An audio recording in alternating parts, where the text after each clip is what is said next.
작년에 방송했던 드라마 중에 에스콰이어라고 하는 드라마가 있습니다. 에스콰이어.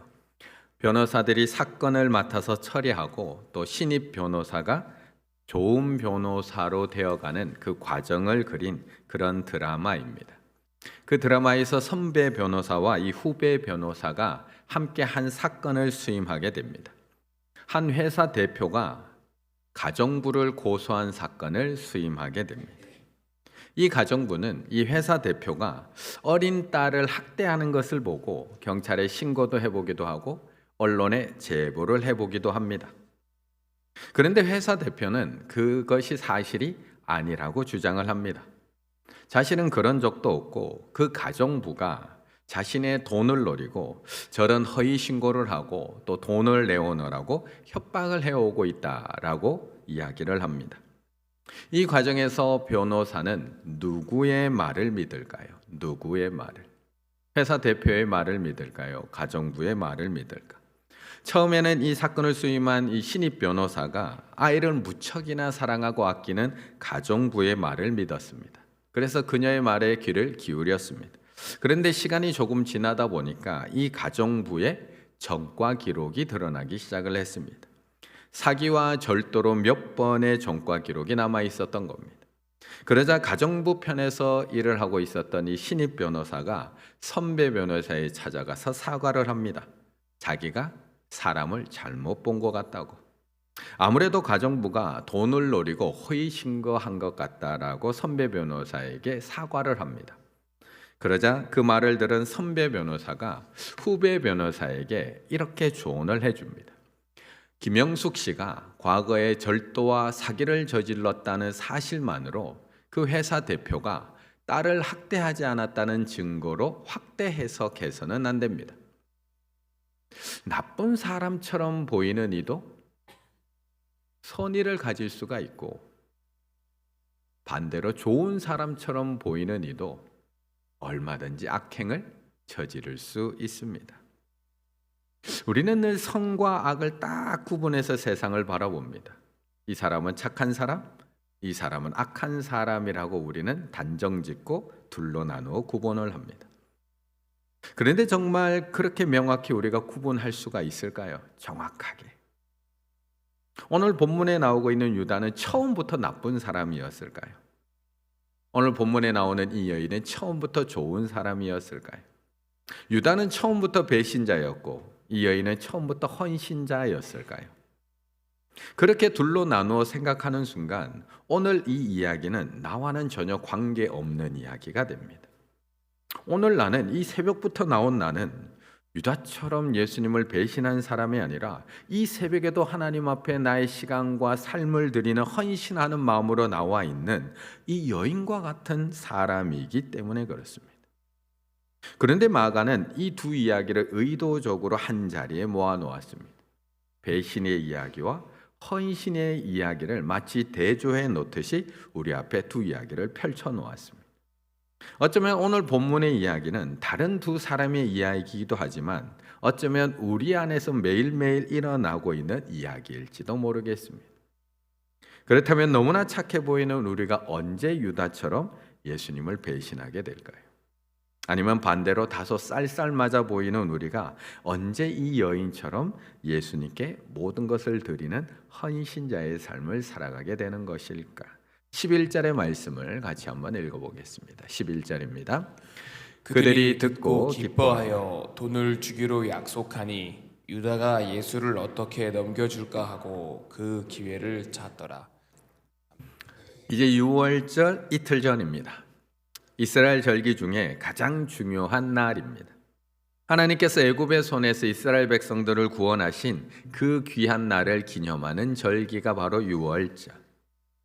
그 거룩하고 엄숙한 절기를 이틀 앞두고 대제사장과 서기관들은 무엇을 하고 있는가? 어떻게 하면 예수님을 다시 거짓 계략으로 잡아 죽일 방책을 의논하고 있습니다. 우리 모두를 살리신 6월절에 어떻게 예수님을 죽일까 모의하고 있는 겁니다. 그런데 더 충격적인 장면은 무엇으로 이어지느냐? 바로 그 자리에 예수님이 제자였던 유다가 등장하고 있다는 겁니다. 그는 예수님과 함께 3년이나 동행했습니다. 예수님과 함께 동고동락했던 사람입니다. 같이 고생도 했고요. 같이 기쁨도 누렸습니다. 수많은 병자들이 치유되고 회복되는 것도 보았고요. 예수님이 오병이어의 놀라운 사건을 펼치시는 것도 눈앞에서 보았습니다. 폭풍이 잠잠해지는 것도 보았고 죽었던 나사로가 무덤의 문을 열고 나오는 것도 보았습니다. 그런데 그 예수님의 제자 가룟 유다가 예수님을 팔겠다고 대제사장을 찾아간 겁니다. 그렇다면 이 유다는 처음부터 배신자였을까요? 그는 처음부터 나쁜 사람이었을까요? 아닙니다. 유다도 처음에 예수님을 따라 나설 때 진심이었습니다. 설레는 마음이었습니다. 예수님과 함께 다 쓰러져가는 이 나라를 어떻게든 다시 일으켜 세워서 이스라엘 백성들을 구원코자 하는 큰 포부도 안고 예수님을 따라 나섰습니다. 그런데 어느 순간부터 그의 마음에 조용히 무언가 움직이기 시작을 합니다. 요한복음 12장 6절 이렇게 말함은 가난한 자들을 생각함이 아니요 그는 도둑이라 동괴를 맞고 거기 넣는 것을 훔쳐 가미로라. 유다는 제자들 중에도 이 회개를 맡을 정도로 똑똑하고 또한 정직한 사람이었습니다. 그런데 거기에 헌금함에 손을 대기 시작을 합니다. 처음에는 작은 거였을 겁니다. 이 정도쯤이야. 그런데 그 일이 반복되면서 어느 순간 유다의 중심이 예수님이 아닌 서서히 돈으로 그 중심이 옮겨가기 시작을 합니다. 처음 모든 것을 다 버려두고 예수님을 따라 나설 때만 해도 이 유다의 중심은 예수님이었는데 조금씩 자기도 모르는 사이에 그 중심이 이동해 갑니다. 나중에는 그 중심이 돈으로 가 있고 이제는 심지어 예수님을 팔 수 있는 대상으로 여기기 시작을 합니다. 물론 가룟 유다가 예수님을 팔았는 그 이유에 대해서는 많은 추론들, 신학자들의 많은 추론들이 있지만 사탄이 그의 마음의 중심을 예수님으로부터 다른 곳으로 옮겨놓고 있습니다. 그리고 결국 은 30, 당시 노예 한 명의 공식적인 가격인 은 30의 몸값을 받고 3년이나 함께 걸었던 스승을, 지금까지 자신이 따르던 예수님을, 지금까지 자신을 사랑해 주시던 그 예수님을 팔아버리고 있는 겁니다. 그런데 여기서 우리는 솔직해져야 됩니다. 정말 이 이야기가 유다만의 이야기일까? 요즘 우리의 마음에서 일어나고 있는 조용한 변화는 아닐까? 우리의 중심은 여전히 예수 그리스도가 놓여져 있을까? 서서히 조용히 그 중심이 움직이고 있는 것은 아닐까요? 처음에 눈에 잘 띄지 않습니다. 그냥 작은 것입니다. 이 정도쯤이야에서부터 시작이 됩니다.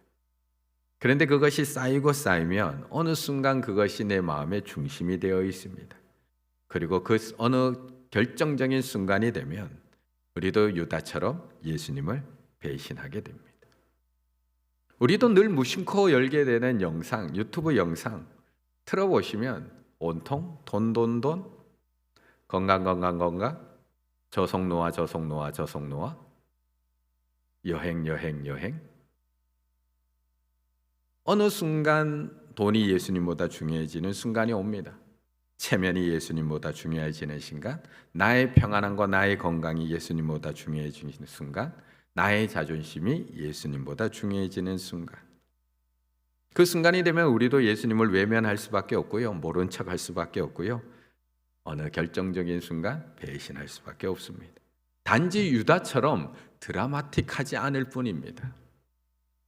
그러나 이런 일이 우리 안에도 오늘도 조용히 일어나고 있습니다. 그런데 반대로 점점 예수님께 그 중심이 옮겨가고 있는 한 여인도 등장을 합니다. 3절의 말씀 같이 읽습니다. 3절입니다. 예수께서 베다니 나병한 자 시몬의 집에서 식사하실 때에 한 여자가 매우 값진 향유 곧 순전한 나드 한 옥합을 가지고 와서 그 옥합을 깨뜨려 예수의 머리에 부으니. 아멘. 그런데 같은 날 같은 시간 같은 장소에 전혀 다른 장면이 펼쳐집니다. 베다니 나병 환자 시몬의 집 예수님께서 식사를 하고 계실 때입니다. 그때 한 여인이 들어옵니다. 손에는 옥합 하나를 들고 있습니다. 순전한 나드 향유 한 옥합. 당시 가격으로는 300데나리온, 지금 금액으로 환산을 해보면 3천만 원에서 4천만 원 정도 되는 가격의 귀한 향유를 한 옥합 가지고 들어옵니다. 그런데 이에는 누가 말릴 틈도 없이 향유를 깨뜨려서 예수님의 머리에 쏟아붓습니다.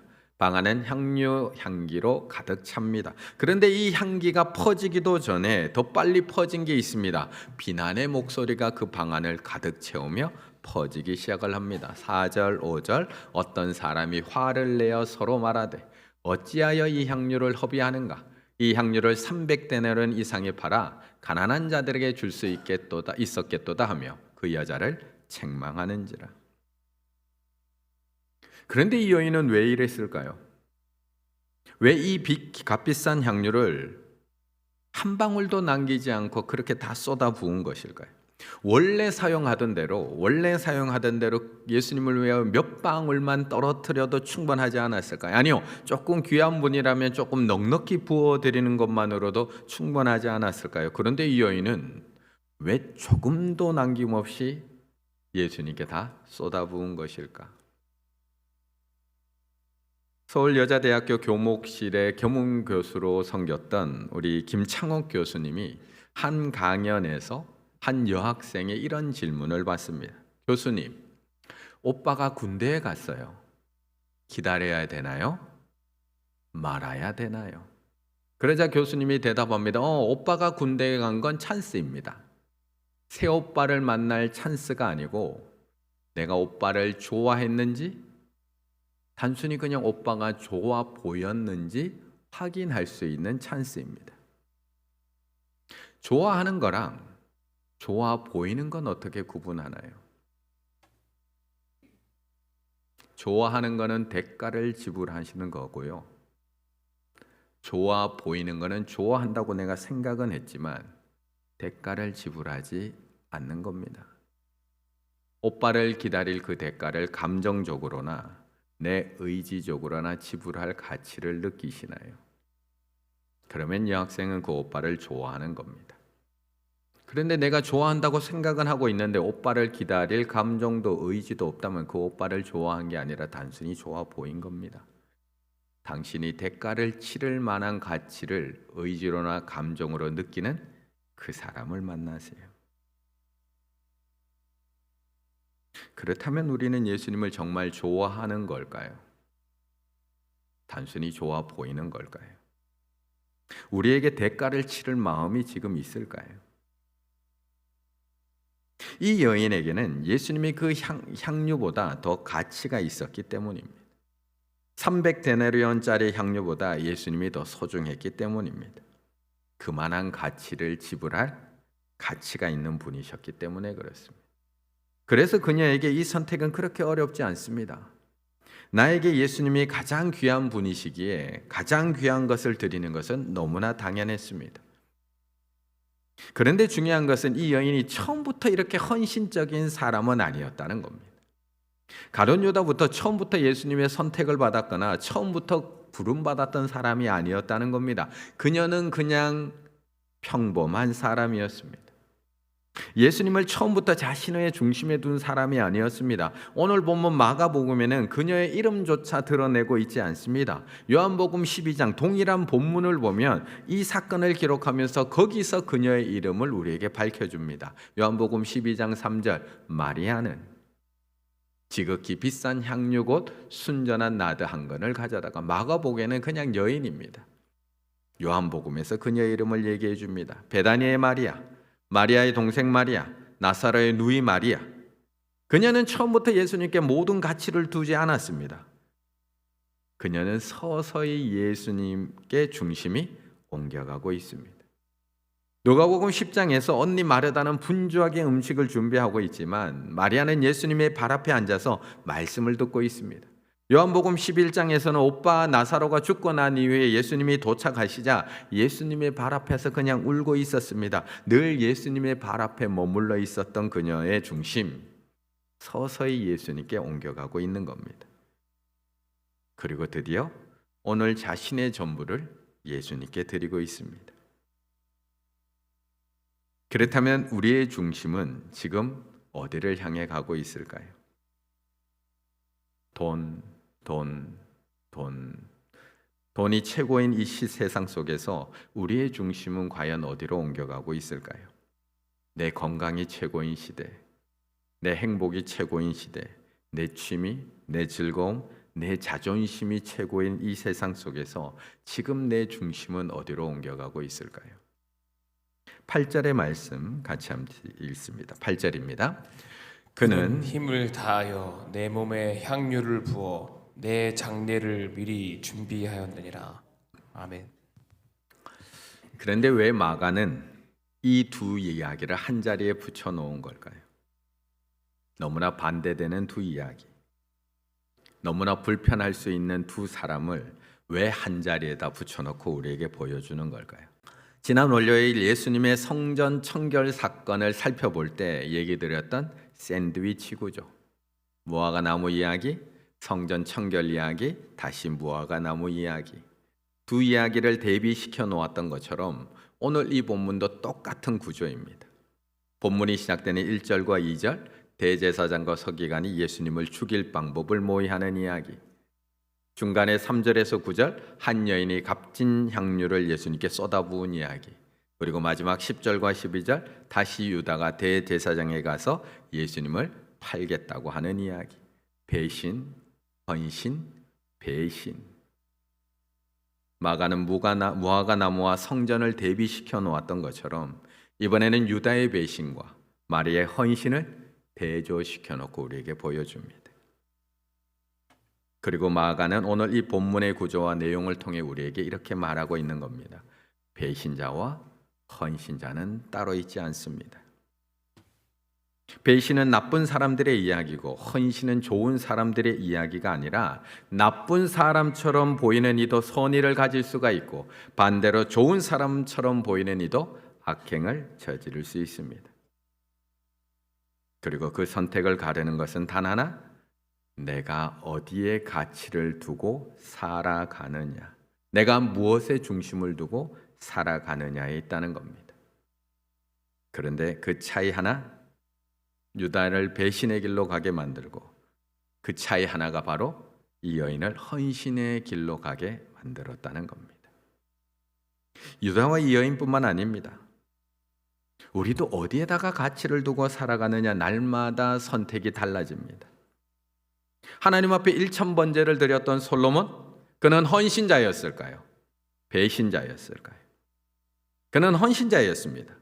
아무리 왕이라고 하더라도 1000마리의 희생제물을 하나님 앞에 드리며 하나님을 경배하는 일 결코 쉬운 일이 아닙니다. 그는 이를 위해서 온 마음과 정성을 다해 제사를 준비했습니다. 하나님 앞에 드렸습니다. 그래서 하나님도 기뻐하셨습니다. 너무나 기쁘셔서 그 제사를 받은 날 그에게 나타나셔서 이렇게 얘기합니다. 열왕기상 3장 5절, 기본에서 밤에 여호와께서 솔로몬의 꿈에 나타나시니라. 하나님이 이르시되 내가 너에게 무엇을 줄고 너는 구하라.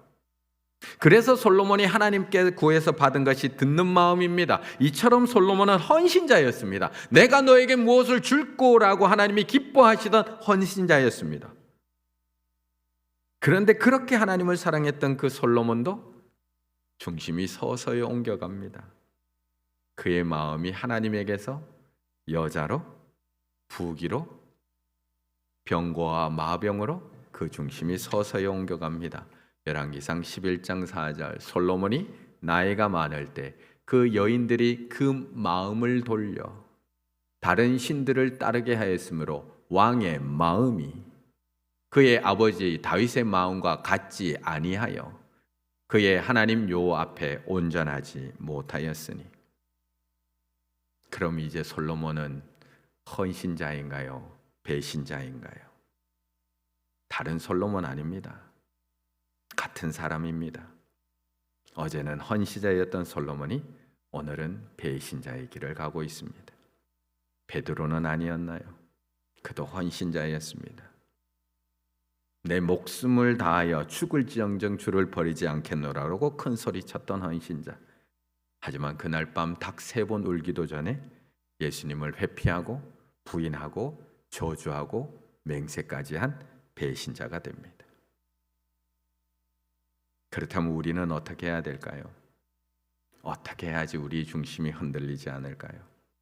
어떻게 해야지 우리 중심이 흔들리지 않고 끝까지 예수님을 나의 중심에 두고 살아갈 수 있을까? 8절이 이렇게 얘기하는 겁니다. 그는 힘을 다하여 내 몸에 향유를 부어 내 장례를 미리 준비하였느니라. 그는 힘을 다하여. 이 여인에게 힘이 있으면 얼마나 있었을까요? 이 여인에게 특별한 능력이 있었던 것이 아닙니다. 엄청난 신앙의 경지에 있었던 것이 아닙니다. 그는 지금 내가 할 수 있는 그 일에 힘을 다했다는 겁니다. 지금 내가 가지고 있는 그 최선을 다했다는 겁니다. 내가 드릴 수 있는 지금 최선의 것을 드렸다는 겁니다. 예수님은 그것을 보시고 그녀를 칭찬하시며 복음이 전파되는 곳에 그녀가 행한 일도 함께 이야기하라고 기억하라고 말씀하고 있는 겁니다. 과부의 두 랩돈 이야기는 다른 이야기인가요? 부자들이 훨씬 더 많은 헌금을 냈습니다. 그때 가난한 과부는 두 랩돈 동전 2개 넣었습니다. 그녀도 지금 내가 할 수 있는 힘을 다하고 있을 뿐입니다.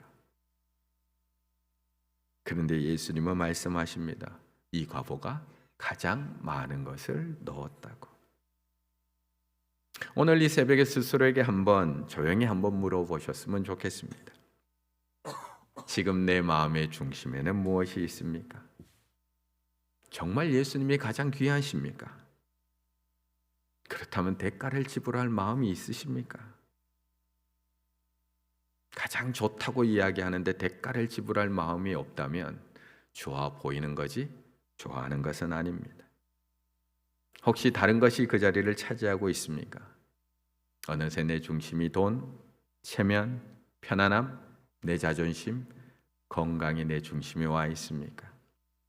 오늘 이 새벽에는 하나님 앞에 나아갈 때 내 중심에 정말 예수님이 다시 오시기를 간절히 구하며 나아가셨으면 좋겠습니다.